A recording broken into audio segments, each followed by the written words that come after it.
Thank you for your written statement, and also thank you for your recognition of the importance of our nuclear deterrent, and specifically our investment in our modernization of our nuclear deterrent.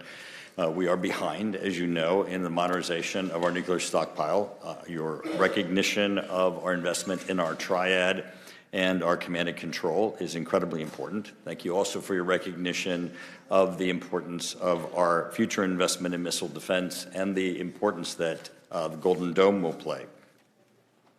The Secretary General of NATO has recently made statements of his concern of Russia's future attempt to place an anti-satellite nuclear weapon into space. Specifically, he has said, Russia's alleged pursuit of placing nuclear weapons in space is rapidly emerging as one of the most dangerous threats facing the global security landscape. For decades, the militarization of space has been discussed in theoretical and strategic terms, but never before has the idea of placing nuclear weapons into orbit felt so immediate or credible. Recent statements from NATO Secretary General Jens Stoltenberg have drawn urgent attention to these concerns, suggesting that Russia is actively examining the possibility of launching anti-satellite nuclear devices into space. If such a deployment were to occur, the consequences would be nothing short of catastrophic, not just for the United States, but for every nation on Earth. The implications of placing a nuclear weapon in orbit go far beyond traditional military threats. Unlike ground-based missile systems, which are at least theoretically constrained by treaties and international monitoring, weapons in space are nearly impossible to track or verify in real time. This makes the threat far more insidious. A single anti-satellite nuclear device, strategically detonated, could knock out hundreds of satellites in Earth's orbit, including those used for GPS, global communications, weather monitoring, missile defense, and civilian infrastructure. In the event of such an attack, society could lose access to critical services within moments. Air traffic systems would fail. Global financial markets could be paralyzed. Emergency communication networks might go silent. The result would be chaos, not just on the battlefield, but across the entire fabric of modern life. The danger isn't limited to the direct damage caused by a potential detonation. A nuclear explosion in orbit would produce an electromagnetic pulse, EMP powerful enough to disrupt or disable most electronic systems within its line of sight. Additionally, the blast would scatter debris at high velocities throughout Earth's orbital paths, a phenomenon known as the Kessler syndrome. This cascading chain reaction of collisions would make it almost impossible to maintain or launch new satellites, effectively rendering space unusable for the foreseeable future. Given our current dependence on satellite-based systems, such a loss would set civilization back decades in terms of technological capability. The concern is not only technical, it is also deeply strategic. For military planners, space has become the ultimate high ground. It provides the infrastructure for surveillance, missile detection, battlefield communication, and real-time decision-making. If a rival nation were to successfully deploy a nuclear weapon into space, it would gain an unprecedented level of strategic leverage. It could threaten to disable its adversaries' systems without firing a single shot on Earth. That kind of power, held by a single authoritarian regime, would alter the balance of power in ways that defy traditional deterrence theory.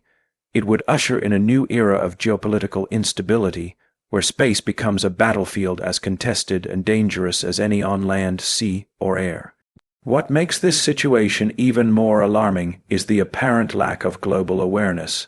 Despite clear statements from NATO and rising concern within defense circles, the general public and even many international governments seem to be underestimating the gravity of the situation.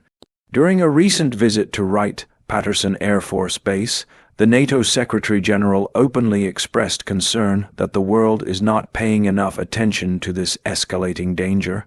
It's a threat that is easy to ignore until it's too late.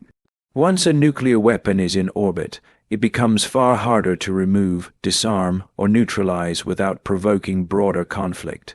The time to act is before such a device is ever launched, not after it's already circling the planet.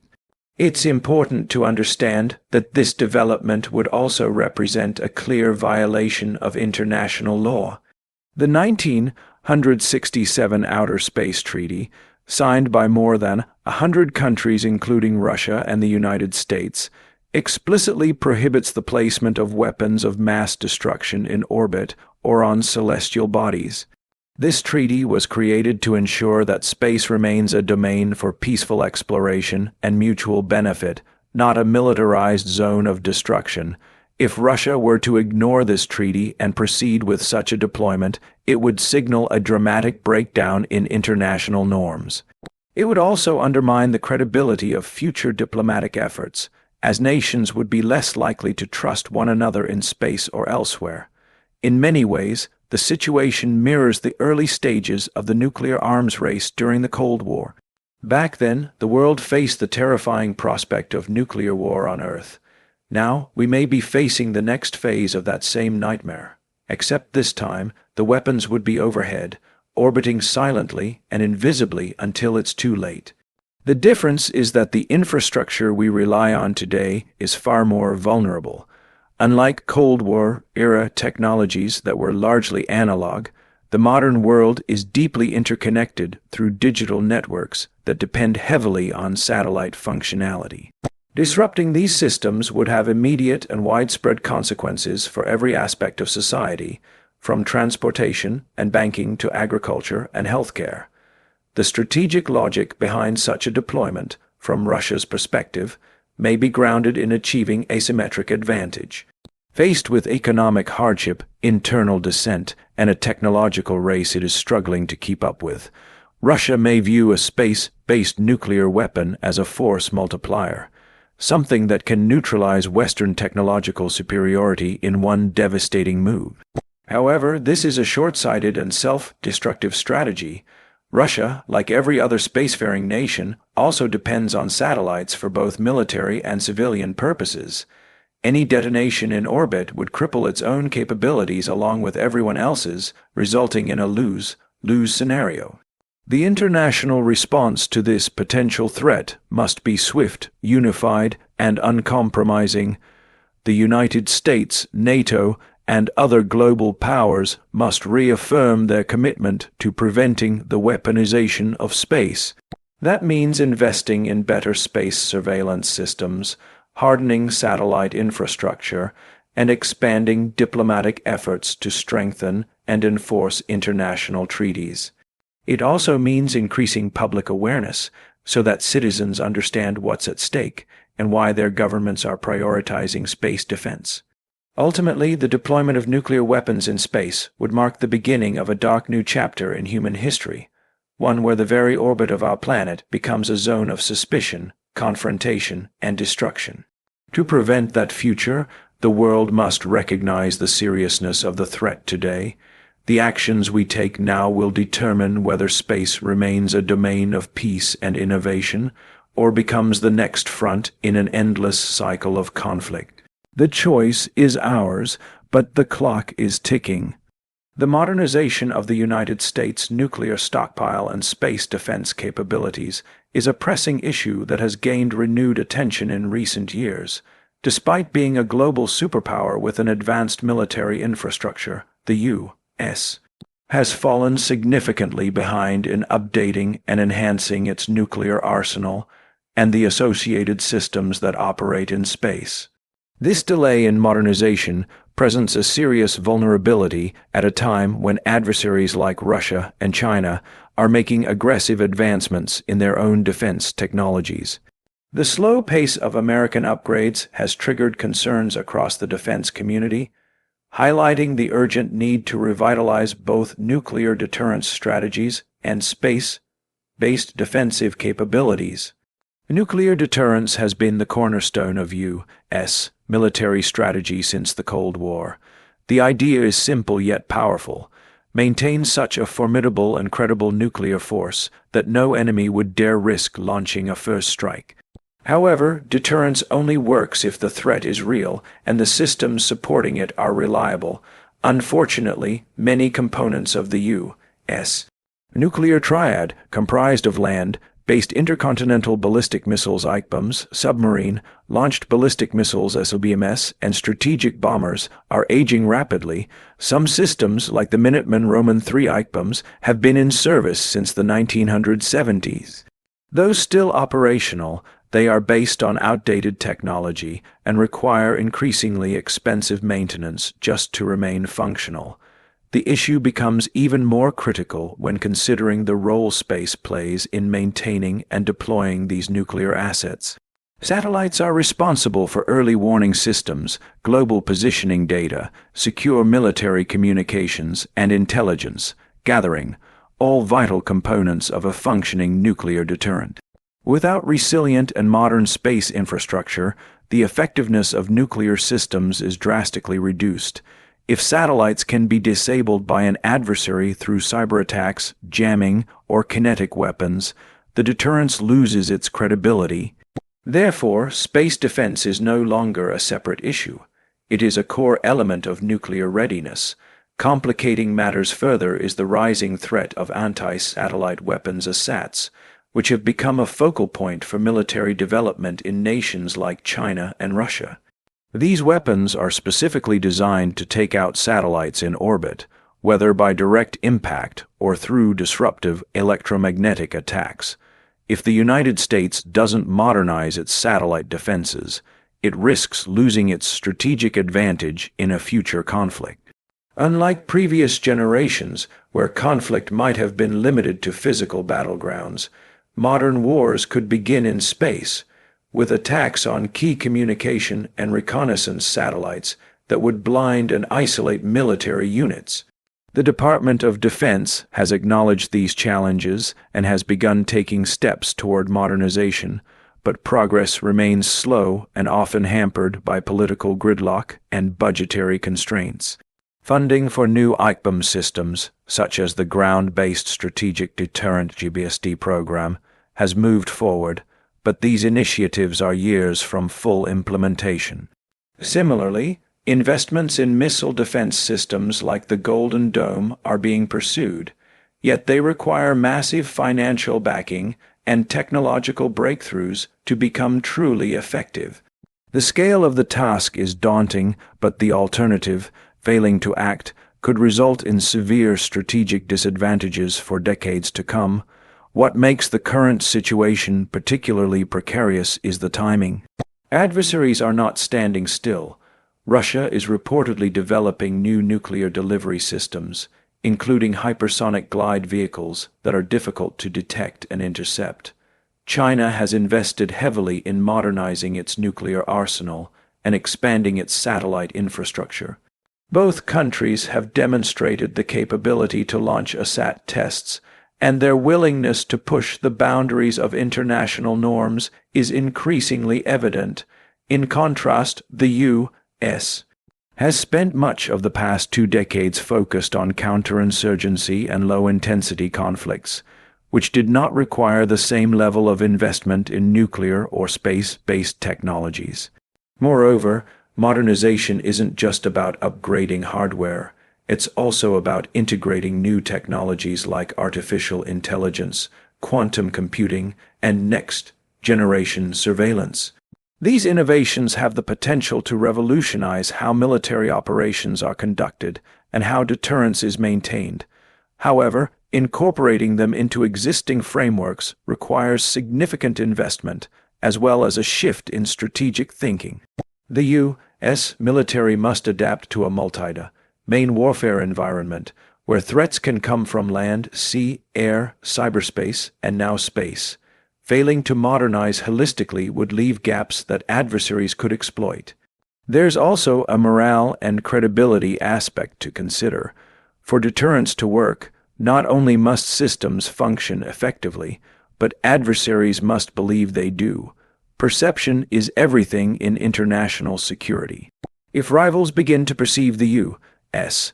as slow, outdated, or technologically inferior, the risk of miscalculation rises. They may believe that America cannot or will not respond decisively to aggression, emboldening them to take risks they would otherwise avoid. This misperception could lead to escalation and ultimately open conflict. That is why modernization is not merely about hard, where it's about reinforcing credibility and ensuring that both allies and enemies understand the U.S. remains ready and capable. The slow pace of modernization also sends a troubling signal to U.S. allies. Countries like South Korea, Japan, and members of NATO rely on the American nuclear umbrella for their security. If the United States appears unprepared or technologically outmatched, these nations might reconsider their own security policies, potentially leading to nuclear proliferation or regional instability. In contrast, a credible, modern, and well-maintained nuclear and space defense system would reassure allies, deter adversaries, and stabilize international relationships. The political will to address these issues is growing, but time is of the essence. Delays in decision-making or program execution will only widen the gap between the United States and its strategic competitors. The modernization effort must be prioritized at the highest levels of government with bipartisan support and sustained funding. It is not just a matter of national pride. It is a matter of national survival. Defense officials, military leaders, and lawmakers must recognize that the world has changed. The threats are more sophisticated, the battlefields more complex, and the consequences of inaction more severe than ever before.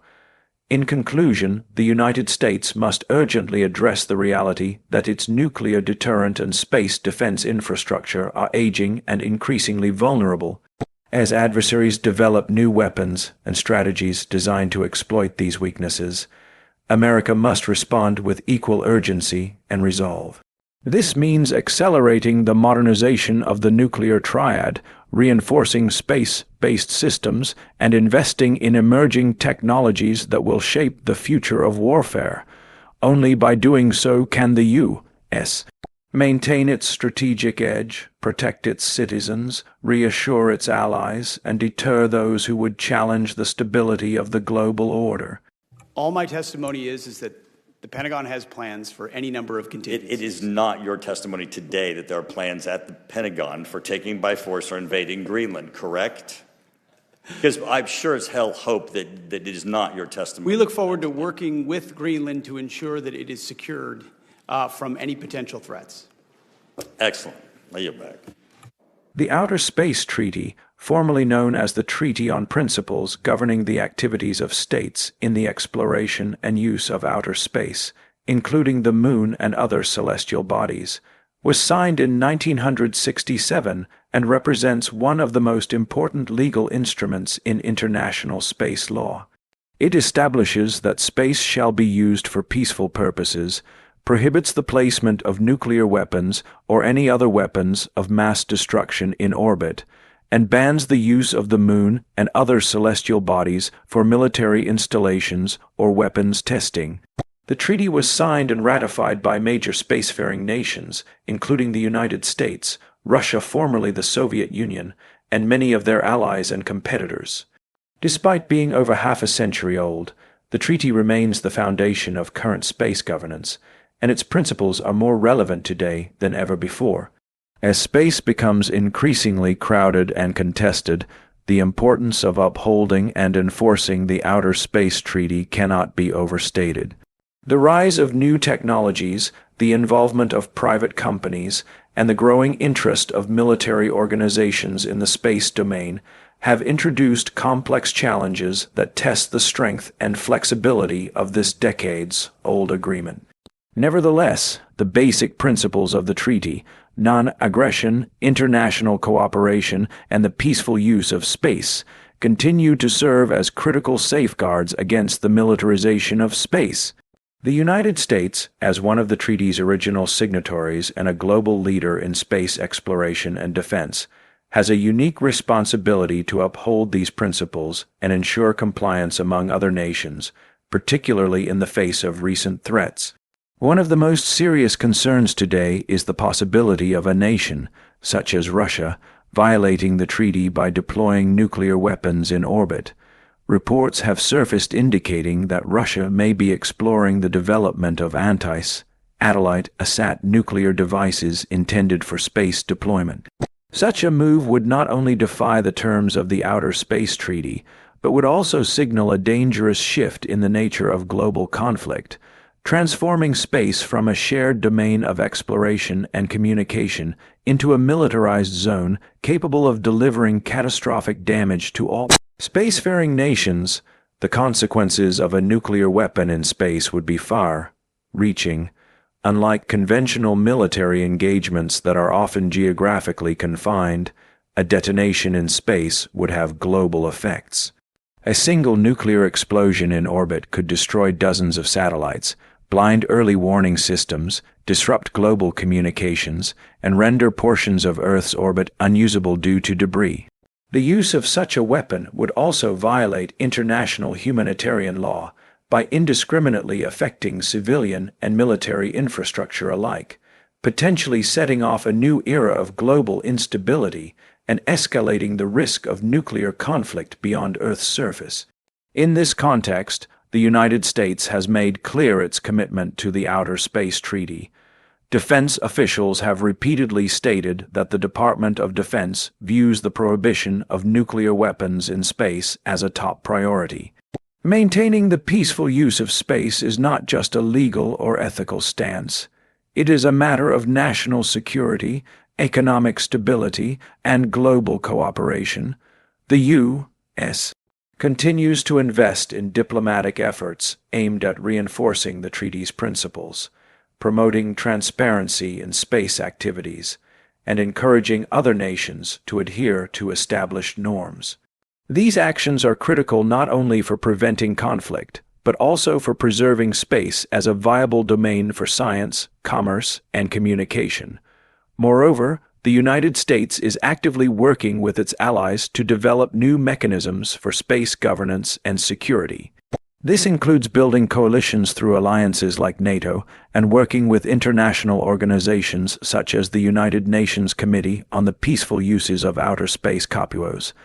By fostering collaboration and building consensus around the rules of space engagement, the U.S. strengthens its position as a leader in shaping the future of space policy. It also sends a clear message to potential violators. There will be diplomatic, economic, and possibly military consequences for actions that threaten the stability and safety of the space environment.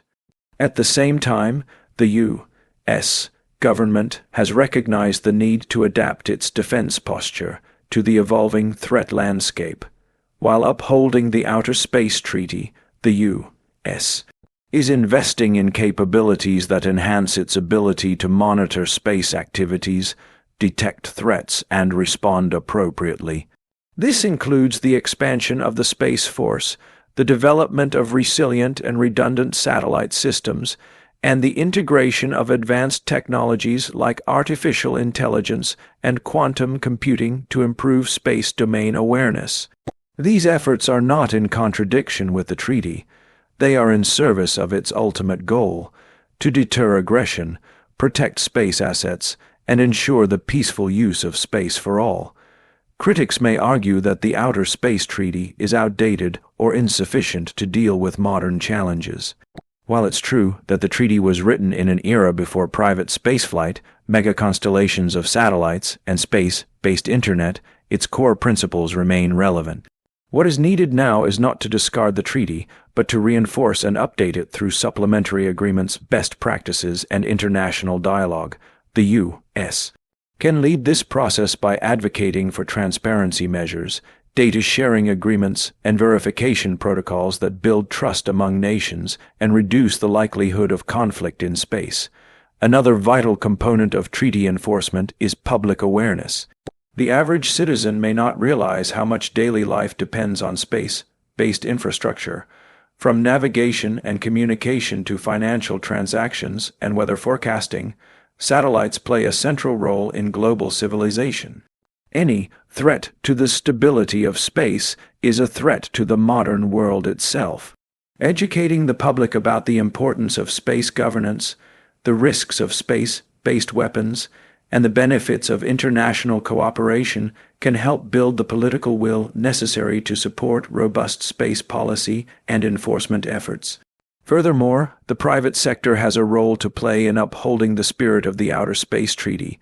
As companies like SpaceX, Blue Origin, and others become increasingly active in launching satellites and planning human missions beyond Earth, they must be held accountable to international norms.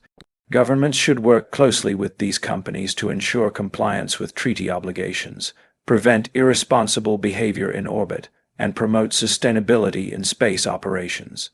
After all, the privatization of space does not exempt actors from the shared responsibility of maintaining peace and safety in the cosmos. In the end, the Outer Space Treaty represents not just a legal document, but a global commitment to a vision of space as a realm of peace, cooperation, and shared benefit. Violating that vision by placing nuclear weapons in orbit would be an act of unprecedented aggression, one that could endanger every nation on Earth.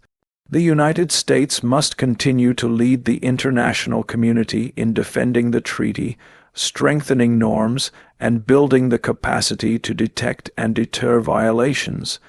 In doing so, it can help preserve space as a domain that serves all of humanity, today and for generations to come.